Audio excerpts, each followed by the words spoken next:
Hello, everybody. I'm Pedro. And I'm Meredith. And this is Gritty Reboot. Woo! Yeah, that's the enthusiasm. Yeah, let's do this. We're excited because today we're talking about the thing. No, we did that last week. Today we're going to be talking about Dungeons and Dragons. Source material we are almost completely unfamiliar with. Yeah, both of us have never played the game. No, we never have. We never have. So it is going to be a little bit of an interesting endeavor for us. We did take a little bit of a look into the world of Dungeons & Dragons a bit as we were doing this episode, and we discovered that it seems kind of fun. We just never really had the opportunity. It really came up. Nobody we know plays it. Yeah, really, we did not. I think I know a couple of people in high school, and they just really weren't in my friend group, so it just didn't really come up. So I missed my opportunity. I didn't know we had D&Ders in freaking high school. You dated one. Did I? Yeah. Wayne? Wayne was in the group, yeah. Oh my god. Yeah, he played Dungeons & Dragons all the time. I had no idea. Yeah, him and like Cody Blasky played Dungeons & Dragons like every 2 weeks. Wow. Yeah. Things you know. Yeah. He never mentioned that to me. Well, of course, he's not going to be like, hey, listen, somebody I want to have sex with. Let me tell you about this fantasy role-playing game I play with a bunch of dudes in a basement. No, that's not the kind of game you want to bring to that situation. Yeah, that was a smart omission. Yeah, you never mentioned it. Yeah, that was probably for a solid reason, because you know why. If you do that, you end up with like this. I just got one sound effect. That's it. I know you looked at me the second I hit a sound effect. Yeah, because I think it's cheesy. Yeah, no, it's Meredith's nightmare that I'm gonna have like a little board right next to me, just hitting that and just getting like fart noises and stuff. Like because there's one on the recorder, so see, I can always hit one of those. Oh boy, you love that, don't you? No. Yeah, I'm gonna cut that out. Okay. I'll leave it in. Are you? Yeah. So we can talk about the thing. Yeah. No. Ah, gotcha. God damn it. All right, now we got to talk about John Carpenter again. No, let's talk about... No, we're talking about Dungeons and Dragons 2000.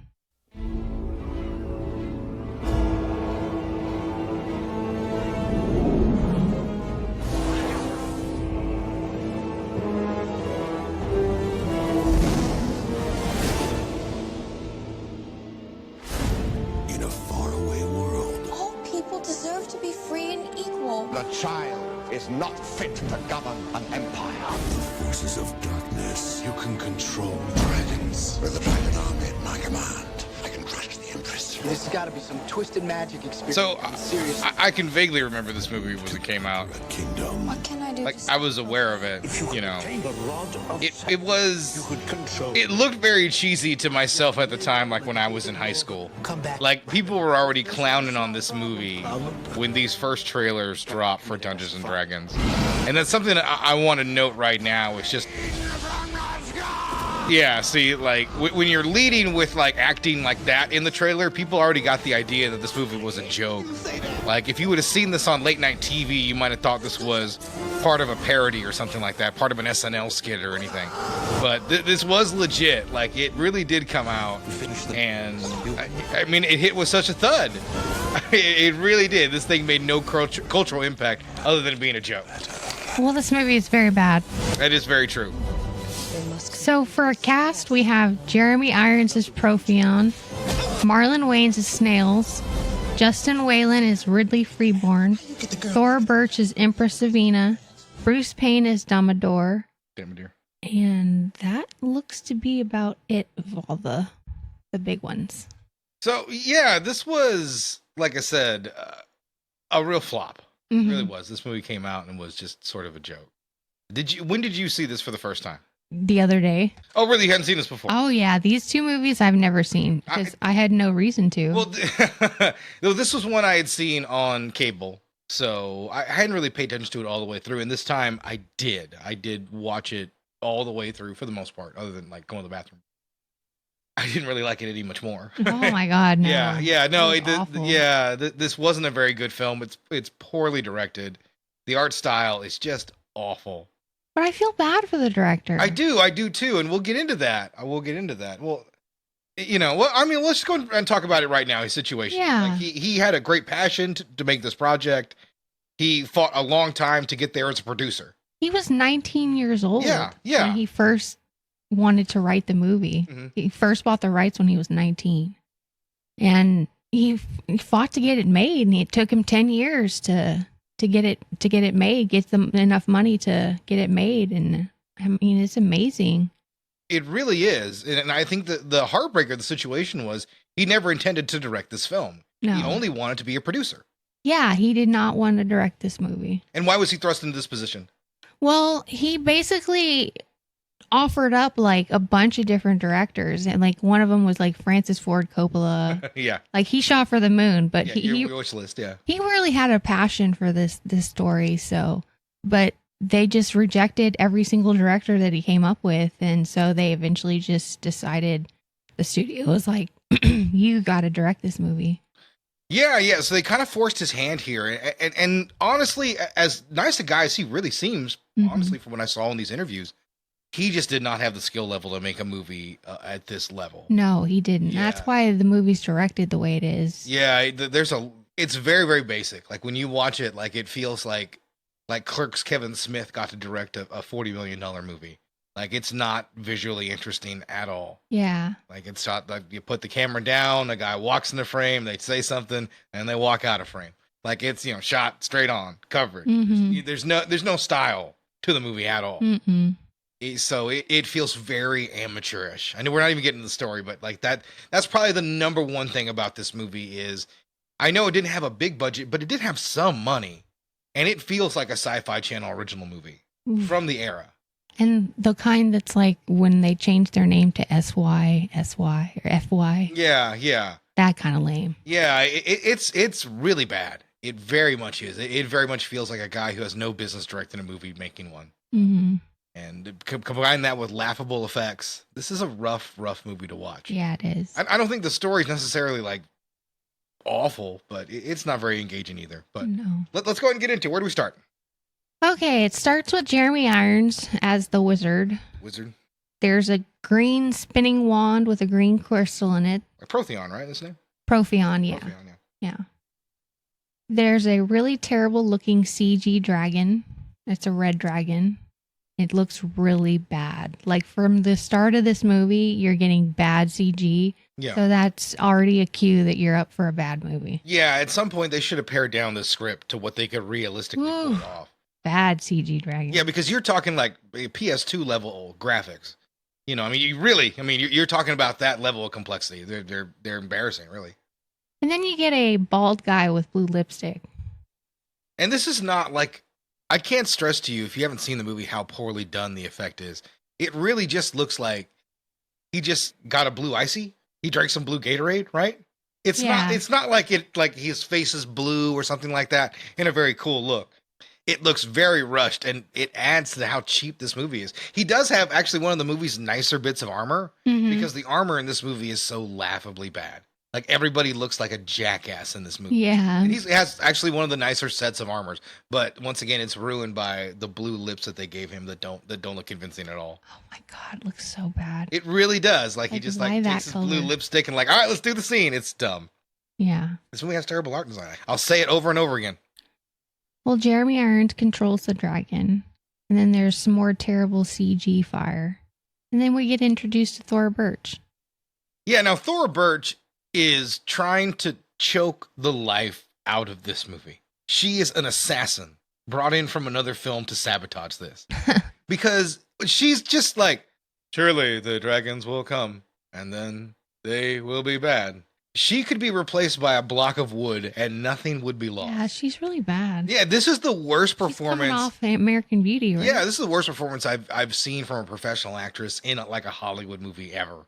She couldn't give any less of a shit. I mean, she absolutely is phoning it in to maybe the largest degree I've ever seen. This is worse than like Harrison Ford being forced to do a narration track for Blade Runner kind of intensity. I mean, it is very bad. Yeah. And she's not in a whole lot of this movie, thankfully. But either way, she really lets you know that she can give a shit. Yeah, she's really wooden. Just terribly wooden. Protheon isn't conspiring to get the scepter from the princess and kill the guy giving her advice. That old man. He wants him dead. Yeah. And then we get introduced to two thieves who are breaking into the magic school. So yeah, we get introduced to our protagonists here, and that's Ridley and Snails. Snails. That's right, Snails. I wanted to say Snitch, and I knew that was wrong. I was like, no, it's not that. The actor who plays Ridley, I think, is okay. There's a lot of problems this movie has. He's not one of them. But Marlon Wayans is perhaps one of the world's most annoying characters in an adventure movie of all time. Mm-hmm. He's on a list with like Jar Jar Binks and Chris Tucker's character for The Fifth Element. That's the kind of list that he's on. But I like Chris Tucker in The Fifth Element. It works I for do who too. he's supposed to be. Being annoying in a situation is fine, but in this movie, I don't think it adds up to much. Is the problem? Yeah, I agree. Yeah, it's not like I don't care about the character at any point where I'm like, okay, he learned something. I don't really give a shit. He's just acting annoying, and a lot of people say it fits into sort of an old black racial character, and it kind of does. I don't necessarily believe that was the intention of the movie. I just think it's that poorly written. like accidental racism is more what it is, just from in investing into cliches and shortcuts of shitty writing as opposed to anything malicious. Agreed. Yeah. 100%. Continue on. There's a girl wizard working on a spell, which is the Girl Mage. Mallory? That's not her name. No. The Girl Mage captures the two thieves because she comes in on them as they're stealing stuff. Yeah, these guys are the worst fucking thieves in the world, right? Because Snails picks up something and presses a button and automatically like summons a dragon and makes all this goddamn noise around the place. Yeah, it's awful. He could not be any worse of a fucking thief in the goddamn world. So he makes all this noise and he alerted Marina. That's Yeah. You can dock a boat in her. it. Sorry. Continue on. Meanwhile, her master's getting attacked. Is he? Yes. So yeah, he's getting attacked. She goes through a portal with the two thieves. Yeah, so she roped him up, and Damador is there. There's a pretty underwhelming battle, and she puts up like a really bad like Sliders-esque effect for the portal. Correct? Mm-hmm. Like it's a really like pretty very TV level effect. A lot of that going on in this movie. Oh yeah. And so they step through it. They don't even ripple at the same rate. They just kind of disappear until like they fade away. Like they took a shortcut. So, and when they pop out the other side, I think they just appear. I don't think we get into the portal. It doesn't matter. It looks like shit. Every effect in this movie looks so awful. There isn't a single one I could be like, great job, guys. No. Wait, you knocked it out of the park on that budget. You bombed every single one in the runtime. Yeah. So, yeah, they pop out the other side of the portal. Yeah, they're gotta make it work. Trying to escape Blue Lips. And they do. They escape with a dwarf. Damador, the blue-lipped wonder. Damador. And Profion punishes his Blue Lips by messing with his inner creature. There's like a creature that lives so inside there's like of him. a fucking hentai movie inside. Yeah, I know, it's so weird, like an octopus. It's like hentai, like fucking right inside of his ears, head. So he's got this creature in there, and it's like like fucking up his head or hurting him, or I don't know. Maybe he's coming. I'm not really certain. Either way, he doesn't seem to be enjoying himself. You don't know that. He would like to get it out of his head is the long and the short of the story. So he's willing to do whatever to do that. So he's got to track these guys down. Yeah. And so we get a scene with the two thieves and the Girl Mage Marina. And they're at a pub. They're at a pub. Yeah. They're just pubbing it up. They're pubbing it up. They're going around. They're playing billiards. They're drinking ale. Tankards of it. Tankards. Yes. I love that. Yeah, tankards That's of a good mead. word. Ridley disappears into the map. Mm-hmm. Yeah, he says like a magic word and ends up like disappearing into it. Then Marina ends up following him in while Snails just watches. Then Snails is like okay with this. Everything's normal. Yeah, like Snails is oddly enough a very easygoing fellow when not terrified. And then he spots an elf. Yeah. And he's like, I gotta get with that elf. Oh yeah, he does see what's her face, and he's absolutely enamored with her. And this is always one of those things that I sort of love, like in a movie, someone sees somebody for the first time and they immediately fall in love. Norda. Yeah, Norda. Yeah, Norda is who that is. And she is quite striking, I will say that. She's got a different look to her. She's got a different look. Meredith does not agree. I just said she has a different look. I didn't say anything negative. Yeah, mm-hmm. Whatever. So... Turn your ringer off, according to podcast. I know, I'm sorry. Yeah. I didn't expect that. I'm sorry, this is your first show? Sorry. Thank you. My stomach's growling. I told you. I asked you if you wanted to eat beforehand. I asked you what to eat beforehand, and now we're inside showing you're hungry. God damn it. I'm like always hungry when we do this Yeah, show. you're the worst podcast host ever right now. Okay, so eventually the guy and girl mage Marina pop back out of the map. And then You just call him Marina. You don't keep calling him the Girl Mage. yeah, I know. Got it. That's just how my notes were. You gotta start writing character names down. I know I do. Yeah. You can't call a Girl Mage. Like, excuse me, girl podcaster. How'd you feel so referred to you that way? Our heroes Our hero, there you go. That's perfect. end up in a strange market Yeah. and end up talking to a guy that tells them that they have to make it through a deadly maze to get their prize. Is that Vildan? Yeah. Yeah, Vildan. He's kind of a fun character. Is he? Yeah. I think he's what passes for a fun character in this movie. Yeah. I don't think he's bad or anything like that. I think he tries to add a little flair to it. I think he kind of understands what kind of movie this is. Mm-hmm. So that helps out significantly. But, once again, it's still pretty stupid. But he does have to go through this sort of knockoff Indiana Jones booby trap sort of thing, right? Yeah, it's like a maze. And it's not bad per se. It's probably the movie's best scene. It feels a little bit above like Disney Channel original movie at this point. And they have those like treasure chests that are also creatures. Yeah, we love those, right? Do we? Yeah, they're great. Okay. Yeah, they're your favorite thing. No, I'm gonna buy you a pillow. Looks just like one. that's weird. You're gonna sleep on it every night. Okay. Yeah. I wonder if it's going to be a good pillow. Yeah, it's gonna be a great pillow. Trust me. Trust me. Wow. I know pillows.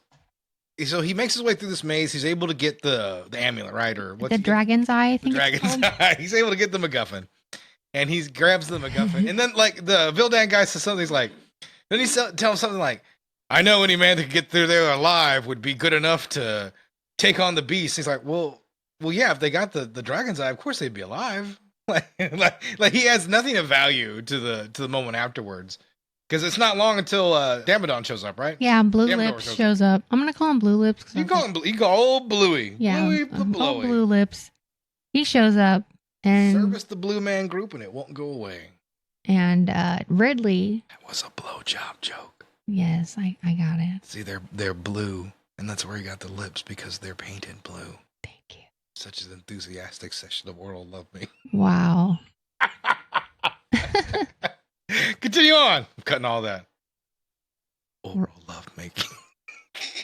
There goes my stomach again. I know. This is the worst show we've ever done. We haven't even talked about the movie yet. We're talking about oral love making in your stomach. Man, that's going to get paired together in a weird way on a clip reel. Ridley threatens to burn the map, and if they didn't clear a path, and they do, Blue Lips kind of grabs Marina. Kind of grasp, Maria? Yeah, he kind of grabs. Kind of. It doesn't really grasp. Kind of grabs. Just kind of grasp. I love reliving the movie through your drunken notes. He just kind of grabbed her, so his hand went through her. Then we get introduced to Norda's character a little bit more. She's like the law, and she reports to the Empress. Yeah, she reveals herself to Ridley and Snails when they return, and that sort of helps kick the rest of the second act into high gear, basically. She'll take them where they need to go. The dialogue in this movie is criminal. It's criminal. They should be Criminal. straight to jail. Yes. Yeah. It's a real shit show all around, in effects, in writing, in art design, direction, acting. I mean, it's a real shit show at every direction on this movie. Mm-hmm. I think we've made that pretty clear at this point. Yeah. Like I said, we sympathize for the situation of the film, but that doesn't mean it's a good movie. It's a really bad one. Blue Lips interrogates Marina, Damodar. but he takes He docks the ship in her. a different approach by showing her his earworms. Yeah. Bow, chicka, bow, wow. Yeah, he- hentai scene, right? Yeah. He hentai rapes her with his earworms. His right? earworms. Yeah, and he sucks her brain out, right? Or sucks her. He gets information from her brain Yeah. about where they've gone and what they've been up to. And what Yeah, they've- yeah, he does that. He's jerking off the whole time. And he's got hitting her with the brain worms and he's sucking up all the info because he tried to interrogate her, which seems really dumb now because he didn't even have to bother doing that if he could just do that shit, right? Yeah. So yeah, he does that shit and it's supposed to be like a creepy scene, but it's not creepy in the right way. And then we bounce back over to our two thieves. Triggered my hentai fetish. What? Who go over the wall. They go over the wall. They'll go over the wall. Over the wall. I don't know what we're doing. Come on, they're over the wall. And then Snail spots the map and gets caught in a trap. Yeah. This is the floor trap, right? Yeah.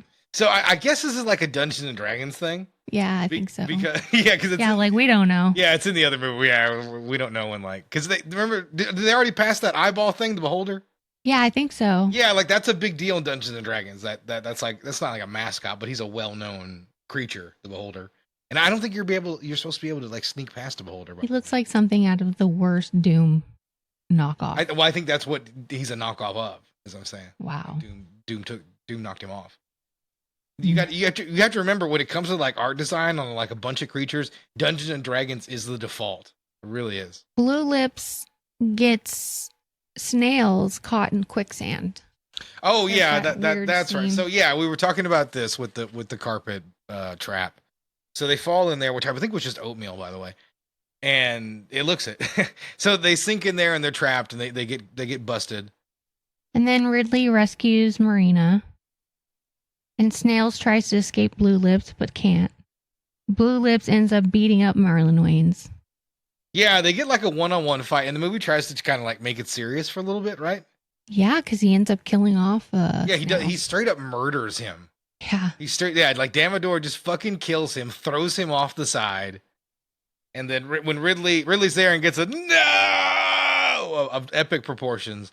And they have a battle, and Damador fucking stabs him in the chest. He doesn't kill him, but he puts his sword like into him. Yeah, and like he fucks him up. He really does. Yeah, Blue Lips is taking no prisoners. No, he really isn't. He kills these guys hard. And then we're forced to a scene about the Empress who pleads her case against Profion. Oh yeah, we're once again having in front of like the Senate or whatever. Yeah, this movie feels a lot like episode 1. You know, when I was reading reviews, a lot of people compared it to episode 1. Yeah, but they wrote it before, apparently. I listen, sometimes great minds think alike, but so do shit ideas. Yeah. Shit minds. And that's what it was. George Lucas's terrible idea to set a sci-fi epic about political drama and to insert it in this one was also a terrible idea, along with many other terrible ideas that were made to make this film. Well, Profion keeps calling her a child, and she's like, all right, I'm tired of this shit. So she leaves in a huff. So she's channeling, like, at the end of 28 Days Later, that little girl who's drugged. Mm-hmm. That's like the level of her performance in this movie. She could barely care about anything. And then Profion gets all the Senate all riled up. Yeah, they end up all going, basically, like, he gets everybody mad, and they all end up going his way. Mm-hmm.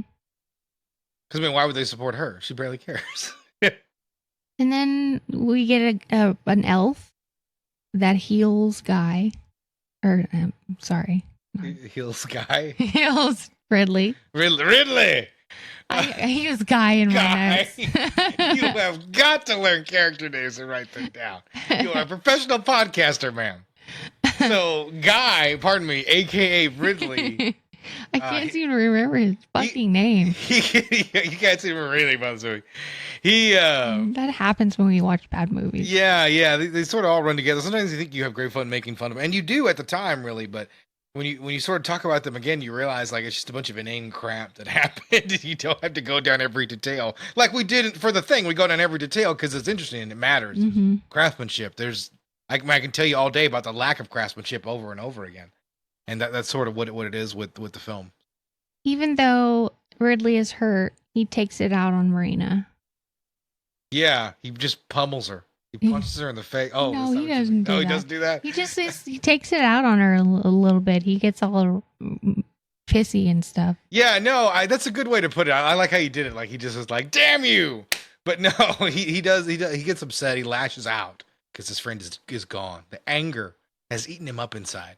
Marina tries to convince him that she's okay, everything's fine. They end up kind of making out in front of a green screen. Yeah, he's able to really turn that around and get a little play out of that. Yeah. It doesn't look good, the effect that comes out of it, but I mean, nothing does in the movie. Also, the love story between them, I guess it's kind of there, right? And then Ridley's like the main dude here, so he's the one that goes into the tunnel. Yeah, he's our hero. He's the face. He's the only one allowed in the cave.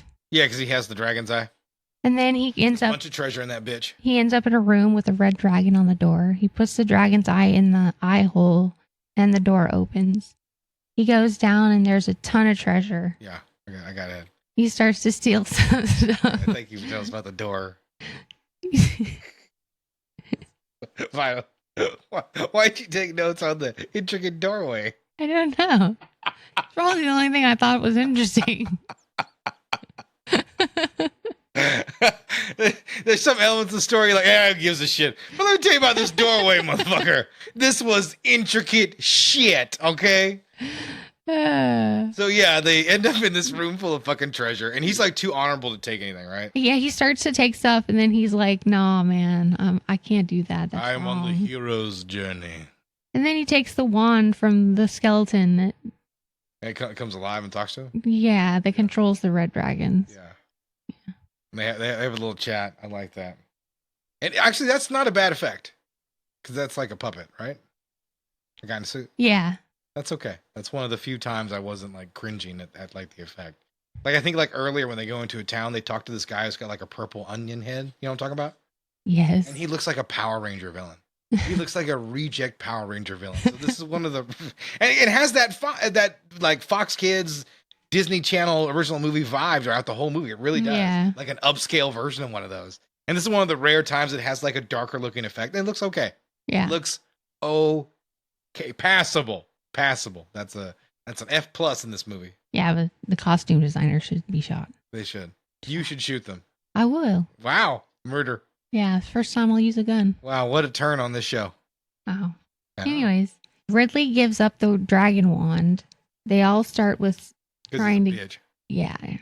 As Blue Lips, he's coming around, and he's trying Coming around. He's coming around, and he's trying to get the wand. Yeah. I'm sorry, this movie was sucky. I love reliving it through your notes though. So yeah, he comes around, he spins in a circle. He attempts to take the wand so he can get it back to his master. Yeah, because otherwise his master's gonna kill him. Yeah, his master's a deadly motherfucker. And then we have this whole CG like battle between red dragons and the gold dragons. And this is where the movie really shines in its cheapness. Yeah, so I cannot fathom why they thought they could pull this off for a finale. Because this is a long, intricate fight scene between multiple dragons and like an army over this city, right? Mm-hmm. And they can't even come close to pulling off like the bare minimum to make it even a child attempt to like suspend believability, right? Yes. Like it does not work at all. It is probably some of the worst effects you'll ever see Yeah. in a Hollywood movie. These are sub PS2 level. I mean, sometimes when the dragons hit the ground, you can see the 2D textures of the flat buildings. Yeah. Yeah, you can see It's that. really bad. It is. I can't stress how awful it is. I understand it was just the year 2000, right?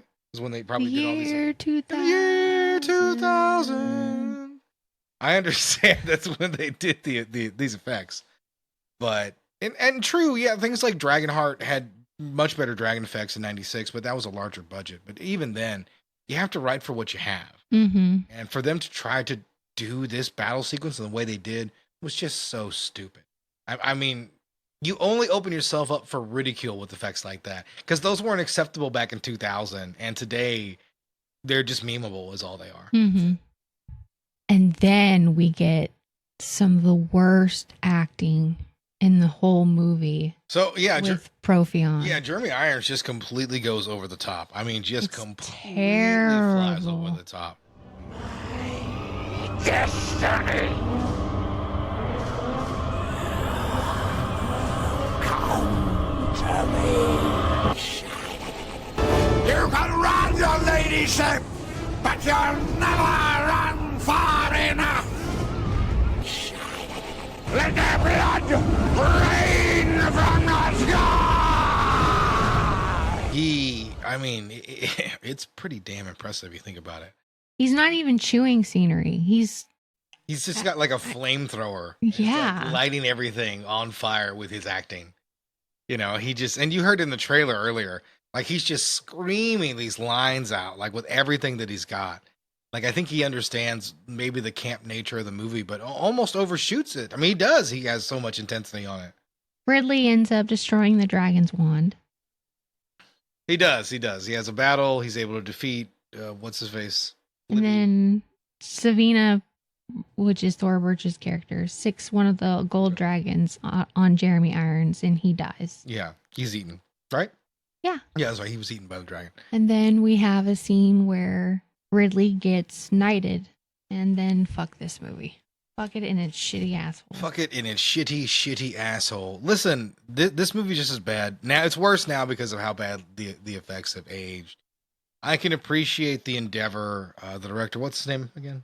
I didn't write it down. Courtney. Maybe I have it. Oh, Courtney Solomon. Courtney Solomon. Yeah. Mr. Solomon, I know he had a great passion to bring this project to the screen. He would eventually make some sequels to this as well a few years later.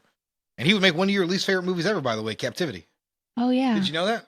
I didn't know that. Yeah, Captivity with Elisha Cuthbert in a Saw knockoff that's a very mean-spirited, nasty, and pointless movie. I think he wrote that. I don't think he directed it. Either way, it's a piece of shit. But back to the matter of this piece of shit. He just wasn't a talented enough director at this point to even try something like this.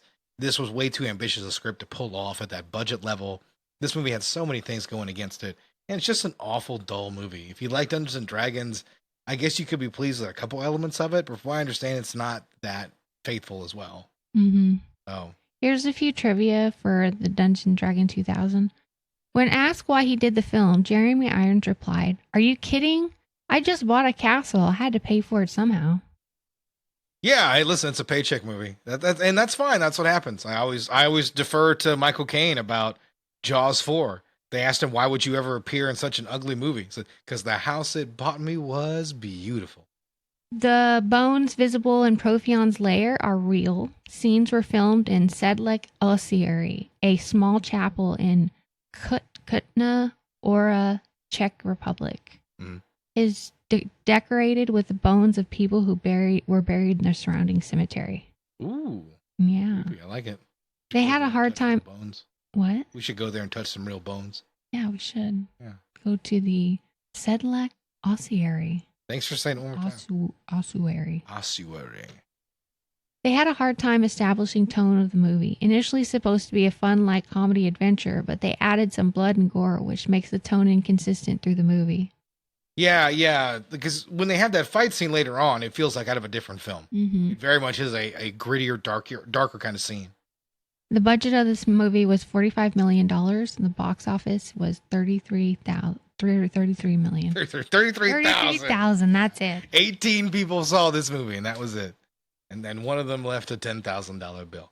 I'm not surprised. Once again, like I said, the movie was a joke when it came out. I'm sure Dungeons and Dragons fans went to go see it, and that's about it. Thor Birch fans, Jeremy Irons, his fan club. I mean, that's all I could imagine ever went to go see this movie. So it was sort of lost to time, and it really only gets brought up in this context when we talk about the fact that there is a new movie, a reboot. Mm-hmm. And this is why we do reboots, because sometimes things go wrong. Like I said, this is not some other situations where it's a cheap cash grab. You know, somebody tried to do a labor of love, and sometimes it just turned to something that you hate. And that's really the case with this movie. But well, we do get a labor of love with the new movie. Yeah, we do. We get ourselves a real treat. Actually, in the year of our Lord, this year, earlier, 2023. Yeah. One of the first bombs of this year of so many high-profile flops. A movie that does not deserve it in the least. I was so excited to see this movie, actually. When it came out, I really wanted to see it just because it seemed like a fun movie. They did some really well advertising on it. But it didn't matter. The movie flopped. Yeah, it really did.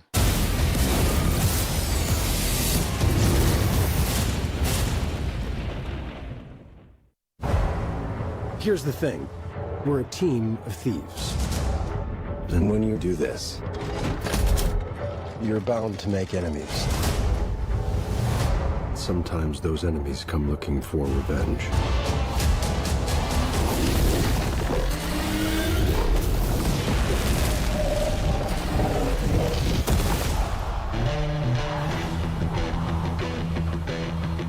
Truth be told, so as always, Meredith, when was the first time you saw this movie? The other day. As did I. What a coincidence. I know, because it's a new movie. What a coincidence. What a coinkydink. I really like this movie. Oh my God, it was so much fun. I really liked some. Yeah, this movie was just effortless fun. Yes. Yeah, it just bled fun almost throughout the entire runtime. It reminded me of the first time I saw Guardians of the Galaxy. It was a little bit like that. Yeah, I did have a lot of that kind of juice in it. Or like Deadpool. Yeah, this juice was worth the squeeze. It has a lot of fun with its property. It never shits on its property, obviously. No, it has doesn't. a lot of reverence towards it, but it doesn't take it too seriously, which I think is a key at this point. It's a good movie for somebody like me who doesn't know a lot about Dungeons and Dragons. It's easily accessible to outsiders. It's going to have references and things like that. Just like I think Spider-Man, those multiverse movies, the last one's a really good example of that. I think anybody could come in with just a base knowledge of who Spider-Man kind of is and a little bit of what you kind of gather from the first movie. And a longtime fan can appreciate all the other references and other Spider-Men and women that show up in the movie. You know, and that's sort of how this movie goes. Like, you just don't need that extra knowledge, but you have it. You're probably in for a real treat. It starts off with a big old guy, and he's a prisoner walking in, and he's led into a cell with Chris Pine and as Edgin, and Michelle Rodriguez as Holga. Olga, yeah. And Holga immediately shows how tough she is by taking out the I thought he was an orc, but I could be wrong. Yeah, once again, we are unfamiliar with the lore of this universe. So don't hate us. Yeah, he could have been. He just could be a big dude. But either way, she takes him down like he's nothing. And then after this, we get to the parole hearing. Yeah, Edgin goes in front of the council. Then we get a flashback. Yeah, we are narrated at this point as he tells his backstory to the parole about board. His wife and beautiful wife. Everything was great. She was killed. And a daughter, and then she was murdered. Baby was saved. Yeah, he saved the child, and then he became a thief to stay alive with him and Holga. Yeah, it shows how he met Holga and how they kind of just stayed together, and not really in a sexual way, but in a friendship way, which is an odd. Yeah, let me talk about that. It's something I do like, that they have a nice platonic relationship. Yeah, I really hate that. Beautiful. That old cliche of just like, a man and a woman can't really be friends. Like, yes, they can. It's perfectly fine. They don't have that kind of relationship. She's into. Well, we see what she's into later in the movie. But so she's like the mom too. Yeah, she is. She is her. They form a different kind of family. Yeah. This movie does a nice job with that kind of message about a non-traditional family than a lot of other movies do, by actually like pulling it off for 90 minutes and not just having it be a token thing. I did want to mention that as well. I like that element of this film. And he met Holga at his lowest point. Yeah, and she lifted him up. She took care of that girl and she made him better. You know, so Holga's a good person. Holga's lawful good or whatever. Even though she's a thief, she still is an incredible person. You know, just like we talk about Breaking Bad and stuff like that with Mike. Like, you can be a criminal. Good character work. Yeah, you can be a criminal. You can still be a good person. They had a team of thieves. They ran around and it's Sophina who we see who wants this ancient artifact. Yeah. I don't forget what it's called that she wants. It is, man. It's our MacGuffin. Yeah. It's our MacGuffin for the film. Yeah, we have to have the MacGuffin. Yeah, all these movies do. That's how Dungeons and Dragons works. You just keep finding amulets and pieces of enchanted armor, helmets and stuff. Well, he gets it and some craziness ensues. He gives up the artifact and freezes in time. And then we go back to present day and they escape in it. So this is a really well set up joke, because the whole time he's asking for the other member of the parole board to show up and if they should wait. Jonathan. Yeah, Jonathan. They don't want to wait for Jonathan. So he has to tell the story. And right at the end, as he finishes the whole tale about how they were screwed over by Sophina. Yeah. Well, they don't really know they were screwed over, but it does strongly look that way even at that point. Jonathan walks in the room.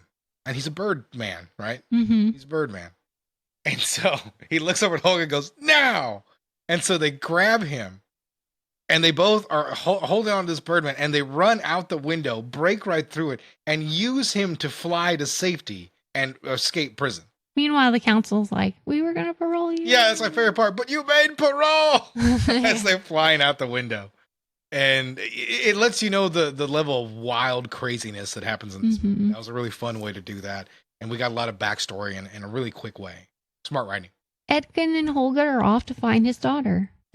We have some great scenery, too, in this movie. Yeah, this movie has excellent art design, unlike the other one.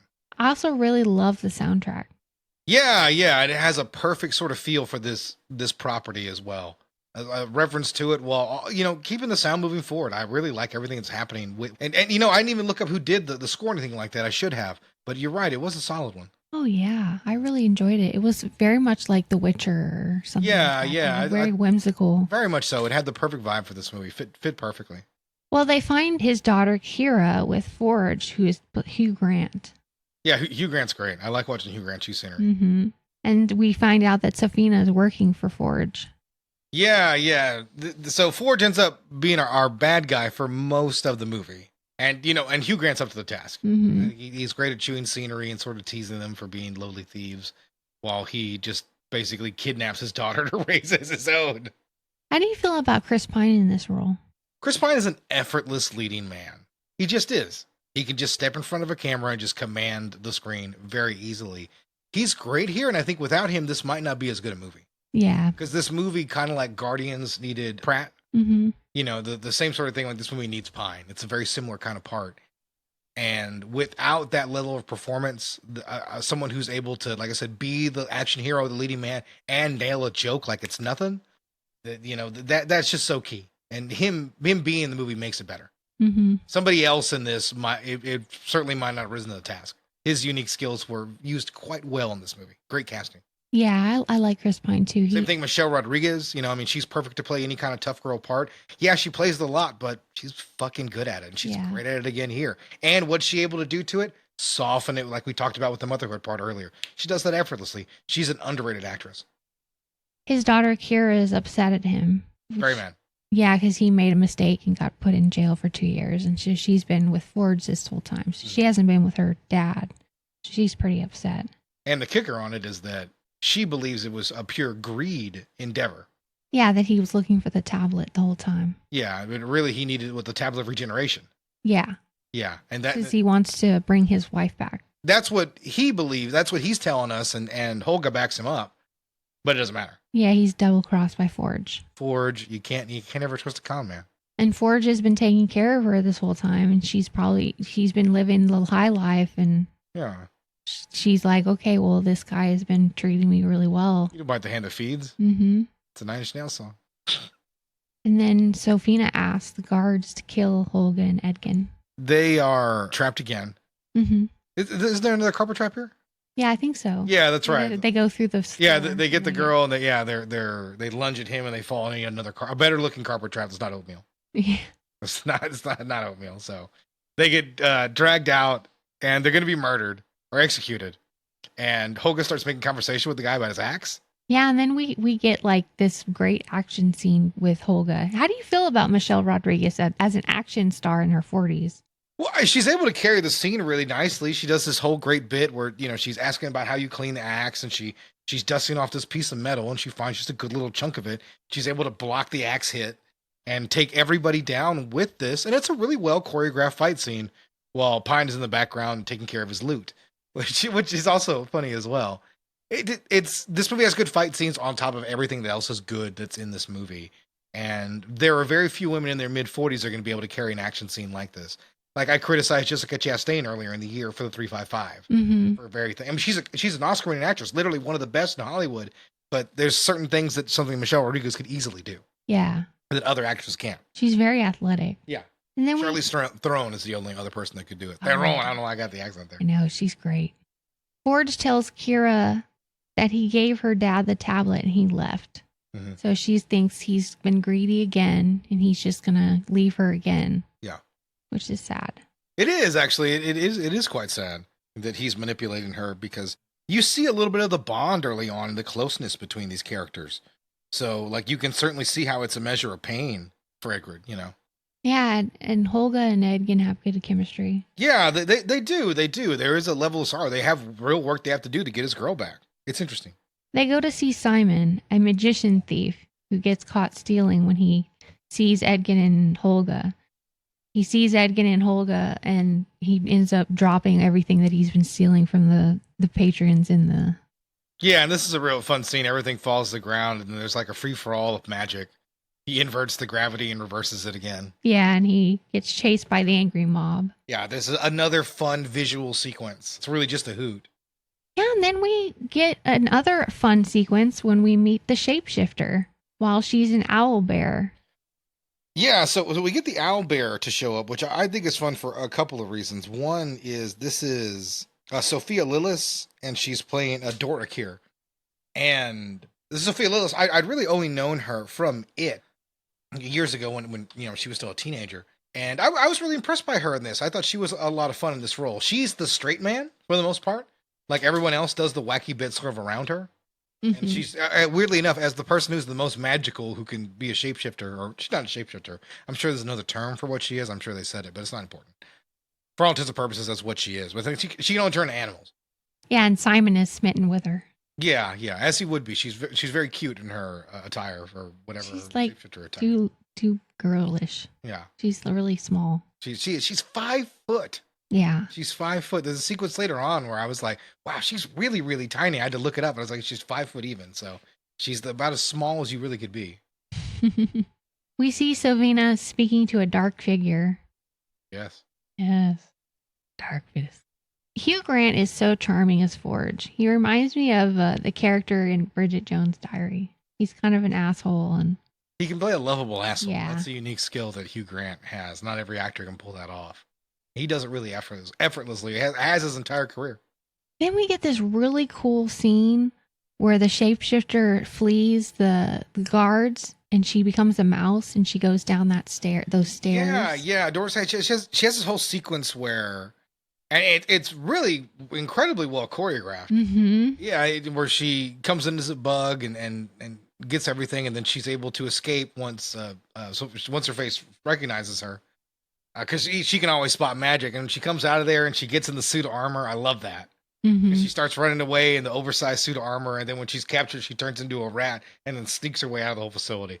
Just a really well done. Well shot. Taking advantage of a character's powers. So one of the things I like about good superhero movies is using a character's powers creatively. And this is one of those situations where a character's powers were used very creatively. And then she has to face off against Sophina, and she becomes a deer. Yeah. And she escapes Sophina while she's a deer. Yeah. We've discovered she's smart and crafty. And then Sophina orders the killing of the guards because they let her escape. Yeah. We know Sophina's a heel. It's not that big a deal. Yeah. The next scene is where Holga goes to see Manaman, Bradley Cooper. So this is Bradley Cooper in a cameo. And this is a great gag. This is because they used to date. Yeah. There's a great joke here, and it's carried out really nicely throughout the entire scene between the two of them and the couple that they would make. And he has a bigger girlfriend, so the gag is taken like a giant. Yeah, he's dated a giant, so the gag is taken up a notch. It's good to see Bradley Cooper. They're having a ton of fun in this part. So is Michelle Rodriguez. This is just another bit in this fun ass movie. Yeah, the cast is really great. Yeah. Getting Bradley Cooper to show up for a fun thing. This is a well done cameo. Sometimes cameos annoy me in a movie because they draw themselves out, but him being this part here really worked. And then we get yet another fun scene where Edgin plays a lute, and then they decide they're going to go break into some coffins and talk to some dead people. So yeah, the only problem with this scene is it was ruined by trailers, because I think this scene was like in its entirety on there. So basically they have a spell that will allow them to talk to any dead body and ask them 5 questions so they can find the information that they need. They need the helmet. Yeah, and so they talk to the first dead guy, and it's a great bit because they waste their first 5 questions just talking about inane crap, and he just dies again. Yeah. And he's like, all right, give me the shovel. It's just, this is a level to the film's cleverness, and the gag goes up even further from there as they have to go from body to body to body to finally piece the entire mystery together. Makes a really interesting way for us to get this bit of exposition and to go from point A to point B. Another fun idea. Yeah, because we get all the different perspectives from all the different people. Yeah. Exactly. The way they chose to do it was incredibly creative. Another really smart, fun, creative thing. I love this movie. Oh, man. It's I love this movie. One after another. And then we get another cool scene on a dock with a giant fish and a cat person. The cat person is really funny. It's a puppet, by the way. It's somebody in a suit. Mm-hmm. It's not like a CG sort of thing. So it looks a little hokey, but I think that's the point. Remind me of Skyrim with the cat the Khajiit. people. The Khajiit, yeah. Khajiit. I thought of that old stupid Wing Commander movie with, I forget what they're called, but they're like cat people. Yeah. Remind me of that kind of a cheesy kind of effect. This is where we get to make Jank. Yeah, he pulls like the kitten baby out of the big fish's fish. mouth. Yeah. And presents her to the mother. Everybody falls in love with this guy because he's amazing. And he is. We end up getting a scene with a dark red wizard and some more lore. Yeah, with the wizard. Yeah, we find out more about like how this whole thing is supposed to work and you know what the evil plan is and everything like that. With the tablet. Yeah. Zank basically tells him where to find the helmet. It's somewhere hard to find in a perilous place. Mm-hmm. So this kicks off more of our adventure. Yeah, just like any RPG, you're going to have to get one item so you can go get the other item. Zank leads them further into wherever they're going to find the helmet. Yeah, he does. He begins to accompany them on their adventure, and they do need his skills because he's an incredibly well-trained fighter, and we have like really well-done fight sequences here. We have a scene where they end up against the wall of a cave, and some walking brains come by. Yeah, yeah. It's such a weird scene. It really is. It really is. Adding another character, and this is just how Dungeons and Dragons sort of goes. You meet an NPC of certain power to guide you through an area or whatever, or at least I think it does. But, you know, and this emulates a lot of that. So, and he does bring, like I said, these really nice sword fight sequences. Conveniently, Holga has something in her pack that can get them across the bridge. It's this like portal thing. I can't remember what they call it. The nither, and yeah, it has obviously it's obviously part of the lore. I can't remember what it's called, but it's something whimsical. Yeah, so it's basically a portal gun. It allows them to place one down, so they're able to get from point A to point B. As I said, I feel like this is like when a dungeon master throws like a bone to somebody or something like that, if somebody happens to have the right item. Zank ends up giving the helmet to Edgin. That's actually when they get it. Mm-hmm. And then we get this great fight choreography between Zank and like all the Thalen assassins. Yeah, this is what I was referring to earlier. Like once this sequence starts, I couldn't believe how impressed I ended up being with the action in the movie because it's all incredibly well shot. Like everything about this, and even like later on with the portal sequence, like a lot of this movie is just creatively shot, and like the fight sequences make sense. They're allowed to breathe. Like you can see some wide shots, and they just have a couple of moments to let a few hits come in before being drowned in cuts. It's a well-edited movie. I want to say that right now, and that makes the action scenes really stand out, especially when that camera movement starts going crazy. And this is the first time you see a big, fat dragon. That's super cool that you see a dragon. It's a big old boy. He's a chubby dragon. We get some great scenes of the crew escaping the dragon as it like rolls downhill. Yeah, this is like he is like the boulder in Indiana Jones, basically, like chasing them down the way. And they go all the way down this whole area till they get to the very end, and they realize he's stuck, but they're trapped too. And they always end up making it though, but just barely. Yeah. They end up like pumping it full of explosive, right? Mm-hmm. And like the mage hits his flame and blows it all up. Yeah, Simon puts on the helmet, another dimension appears. Yeah. So he has to be worthy to wield the helmet. And so he has to go in this dimension where like his great ancestor like rejects him every time, over and over and over. Everyone is seemingly against Edgin, and things get serious for a moment. But the characters come together in the end. The movie is really light and airy. There's nothing like that's really bad in this movie. Like there's nothing that's harsh or the characters always seem to make it in the end. Yeah, like so this is a fun adventure romp. We get a cool shot of a shapeshifter going through the portal. Yeah, we sort of flip the camera perspective because she would go from like left to right to like up is down. I feel like I'm saying cool a lot, but it was really cool. Yeah, no, it just was a visually interesting film. That's a great way to say it. It was cool. They divulge a plan to use the portal wand to try and get into the vault. But it's foiled because the painting where the portal was supposed to be facing is on the floor. Yeah, so they have no levers to flip it over, so they have to improvise again to a new plan. So they go to what they call Plan A. There's a great scene where he's like, all right, we're going to go to Plan C. Isn't that Plan A again? Plan A's got a stink on it. They go even further down the line. If that doesn't work, we go to Plan D, which is just Plan B again. Come on, just name it Plan B. It's got to stink. Like it's a great gag, and that's the kind of thing Pine is effortless at. It's a great joke. I don't know a lot of actors can pull off something that quippy. We get some more Michelle Rodriguez action. Yeah, we have another well choreographed fight scene as the plan goes into motion for them to try to save the day. And Simon puts on the helmet again, and this time he basically smacks his ancestor, and it's like, "I need the power, goddammit!" And he is worthy. Mm-hmm. He's worthy. He had to stand up for himself, and so he is able to short out the door. And they go in there and they find all the treasure, and the movie is saved. Olga makes it into the vault, and then Egan finds his daughter, But it turns out that's not his daughter after all. It was an illusion. Sophina. So, yeah, it's a trap. There's nothing in the vault. That's not his daughter. Our heroes have been captured yet again.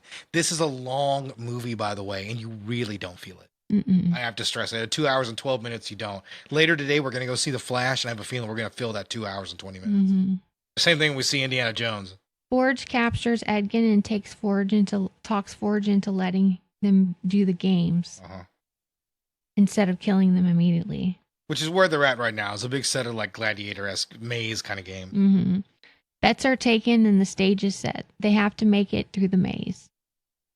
I find myself having a hard time maintaining my notes in this.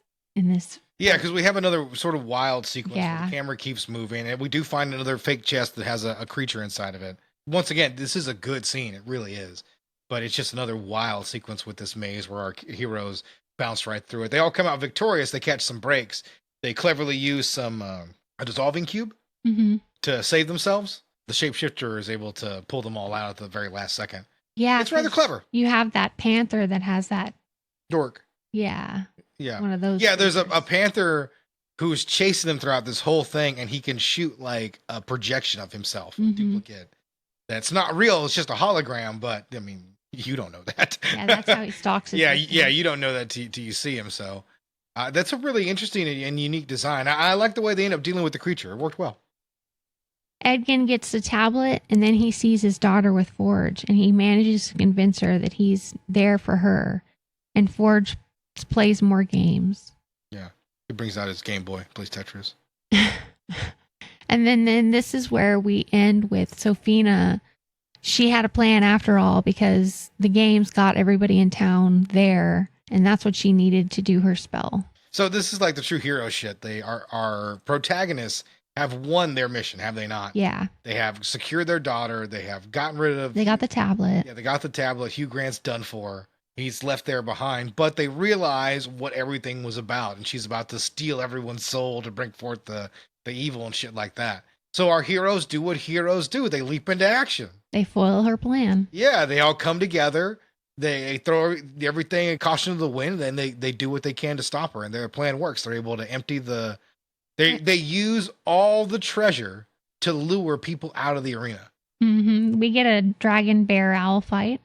Yeah. Edgin and Holga get put in a bubble. Yeah, that's a fun thing when they all, once they make their way there and empty the arena, it's just a free-for-all, them against the... Then we get the hand fight, which I believe is something in the Dungeons and Dragons lore. I think so too. Like, yeah, the hands. It's like a paper, rock, scissors sort of thing, and like what sort of thing is more strong. I don't know, guys. Sorry. Yeah, we're bad at this. Yeah. But no, I think that's cool is that everybody has a chance to sort of fight her one-on-one. And I think it's really well done. Like, every now and then, like even if you're an all-powerful wizard or witch, like you're just going to get hit in the head with a lute if you have to fight 4 or 5 people. Then we get a scene that reminds me of that scene where in one of the Marvel movies where the Hulk destroys Loki. Oh, yeah. When he's like, I am a god to be respected. And he grabs it by his feet. And he just throws her around like a rag doll. Well, we get that kind of with the owlbear who destroys Safina. Oh, yeah. I like when she's finally subdued. Yeah, she grabs her and thrashes her around. And then keeps doing it. And then Holga dies. Yeah, Holga sadly was killed by a red witch's blade. But Edgin has the tablet where he can bring her back from the dead. Yeah, because she can't be cured from that. That's the only thing that can do it. So they don't use it on her mother. They use it on the woman who's been her mother her whole life. And then Holga lives. Yeah, it's a nice moment. Yeah. It's well put together and it's told throughout the story, so it pays off nicely. And that's pretty much it. That's the end of the movie, and it was very enjoyable. I loved this movie, even though I don't know anything about Dungeons and Dragons. Please don't hate me. I love this movie. I thought it was very good. Yeah, no. I wish I had learned more about the lore, but I wasn't going to take that kind of deep dive into it. But this movie was just pure fun. It really was. Like, I always say I don't like numerical scores and give one, but this is a 9. This is a really, really good movie. There wasn't a whole lot of facts about this movie, but here are some of the ones that I picked up. Chris Bryan took the role of Edgin because the role was atypical for a fantasy film leading man. And because he sat in on his nephew playing a D&D campaign and saw how much fun he and his friends were having. All the spells used in the film are spells used in the D&D tabletop RPG. Wizards of the Coast, which owns D&D, made stat blocks for the main characters showing their abilities and attributes. Nice. That's cool. I like that. Yeah. Before Paramount acquired the rights in late 2017, Joe Manganiello co-wrote an early script. That's the guy that plays the wolf. Manganiello? Manganiello. We should learn how to say his. I didn't know his hard name to was say his name. I didn't know that was going to be Manganiello. Manganiello. A D&D expert was on set to help make sure the rules were followed when possible. That makes sense. Yeah. That probably was very important to them. We left out the favorite scene of the loot distraction where the spell goes awry and Chris Pine's face like begins to dissolve and become like this horrible abomination. Yeah. I did like that as well. The movie's full of a lot of fun stuff. Okay, so Dungeons and Dragons 2000 got a 9% on Rotten Tomatoes and a 3.6 out of 10 on IMDb. Too high. Too damn high. You think so? Yeah. Well, here is a 10-star review, my friend. I listened to the critics. They shot it dead, and I believe them. The wife and kids saw it and said it was good, but I was still unsure. How could these wise critics get it so wrong? A workmate came in and said it was great. Huh. I told him about the critics, but he still said he enjoyed it. That was it. Damn the critics. I have to see this movie. I loved it. I nearly missed it. Did Profion overact? No. He played a part of the insane mage wonderfully. Incorrect. Did Empress Savina appear shaky? Yes. Wouldn't you if you were young and trying to change things while nearly every mage around you opposed you? She played the part well. Did Snail scream too much? No. He screamed just enough. Were the locations and special effects good? Just enough. Yes. They were awesome. Was it realistic? No. It's a fantasy movie after all, and it's all about imagination. Get this guy out of here. Yes, I really did enjoy this movie. It's the best fantasy movie ever made, and it rates as one of my all-time favorites. I recommend it to everyone, but remember, sit down, forget about reality, and imagine away. On the parting note, I did learn something from the critics. They were wrong. From now on, I will no longer concern myself with what they have to say. You are the world's dumbest man, you piece of shit. I knew you would like that review. This guy was just like, you know what? The effects are great. If you think these effects are great, like, you've been hit in the head way too many times. Yeah. Like, that's the one thing you cannot say is a positive in this movie. But hey, listen, man, sometimes love hits you in strange ways. And he's like, this is the movie for me. It's whatever blows up your skirt. Yeah, no, it absolutely is. It absolutely is. And then we have Dungeons and Dragons 2023. It's got a 4.3 user review and 90% on Rotten Tomatoes and a 7.3 on IMDb. Very high. And I went with a 1-star review. 1-star review for Dungeons and Dragons 2023. Oh, they say Baldur's Gate. Oh, they said Neverwinter. Bah. Bah. Stupid, stupid, stupid. References are not good writing. References do not make a movie show worth watching. This movie is another poorly written atrocity out of the modern entertainment industry. They purchased the rights to the existing IP because they lack the creativity to come up with anything original, and then write an abysmal script filled with cardboard characters, uninteresting stories, a cliché plot, and stupid member berries. Oh look, I used a reference, which means my writing must be ready for the entertainment industry. What even more absurd is apparently they believe they deserve more money for doing a shit job. We are living in this dark ages of entertainment, so little of what they put out is worth watching. Such a dark age. And they want a pay raise. Laugh my ass off. People wander the streets bored. Please entertain me. Modern entertainment writers need to be terminated. Incompetent, greedy morons. Just shoot them all for trying to make me laugh, those sacks of shit. I chose it because it was so angry. I know. He's like mad about everything. So angry. He has got a lot bigger problems than Dungeons and Dragons. He sounds depressed. Yeah, he really does, man. You should talk to somebody. You should talk to somebody. You should talk to somebody. You should always talk to somebody if you're feeling bad. Yeah, you should. All right. Yeah, that got really serious. Yeah, it did. You know who else thinks you should talk to somebody if you're feeling sad? Who? Oh.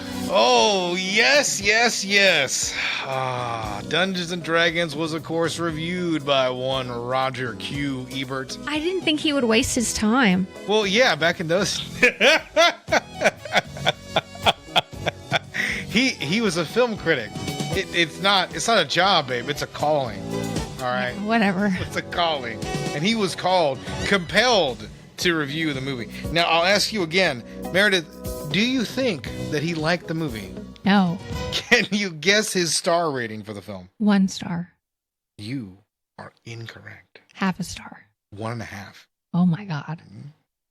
Roger Ebert says, Dungeons and Dragons looks like they threw away the game and photographed the box it came in. It's an amusing movie to look at in its own odd way, but close your eyes and the dialogue sounds like an overwrought junior high school play. The movie tells the story of a power struggle in the mythical kingdom of Izmir, where a populist empress wants power for the common man, but an elitist member of the ruling caste plans a coup. High marks for anyone who can explain the role the dragons play in the Izmirian ecology. The plot does not defy description, but it discourages it.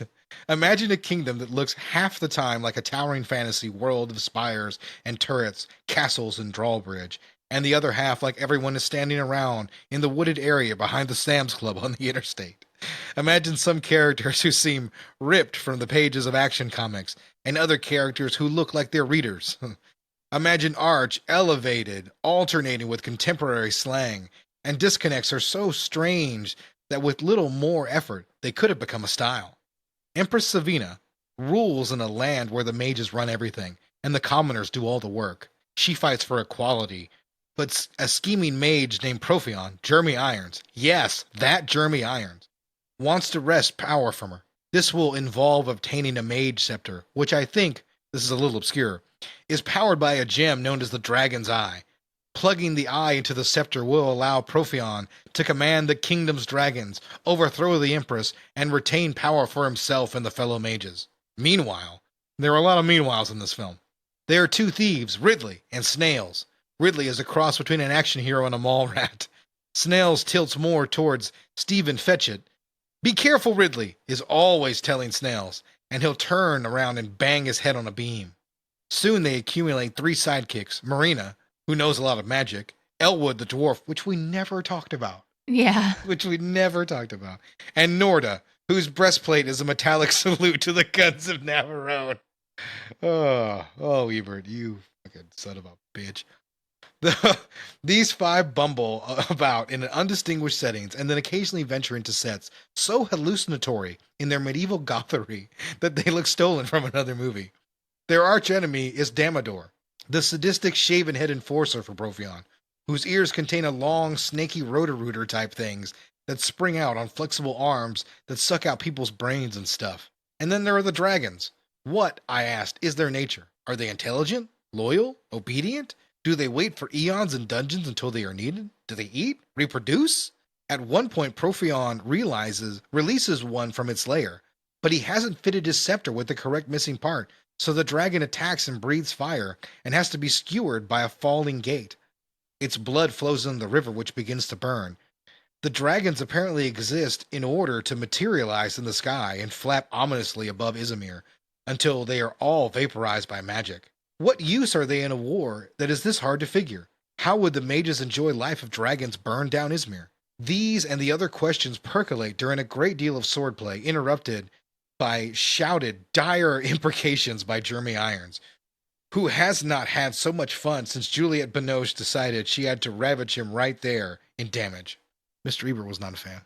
Yeah, no shit. He was not a fan. We were not either. Go check out the new one. Don't bother with the old one. It's a waste of time. What can we say that hasn't already been said? Who knows? Well, next week we're going to do The Hills Have Eyes. Are we? Yeah, I just made the call. We're Damn. gonna do The Hills Have Eyes. You're gonna love it. Am I? You're gonna love it. I'm not a really big fan. I You're haven't not? seen the original. I only saw the remake, the reboot. The same movie. Okay. Same movie. They just showed the same movie again. You just watch it through TV screen. It's not true. But we're gonna watch that movie most likely. But Meredith, what are your socials? I don't have socials. Fuck social media. If you want to get a hold of us, look up Gritty Reboot at Instagram and a TikTok. You can also email us at grittyrebootcast@gmail.com. Yes. We would love to hear from you. Yes. Please, people. And like our podcast. Subscribe to our podcast. Do what you Enjoy with our podcast. want. Do what you want. You don't want to give us a review, that's fine. You want to give us a 1-star review, go ahead. I won't stop you. Wow. Yeah. Hate. No, we love you. No, seriously. We please. I need your love and attention and admiration. Please give us a 5-star review so I don't go and get in the fetal position and cry after every show. Yeah. We're going to continue to do this, though. Yeah. We're going to make your lives a living hell. Yeah. A living hell. That's a commitment from us to entertain. All right, guys. All right. See ya. Bye.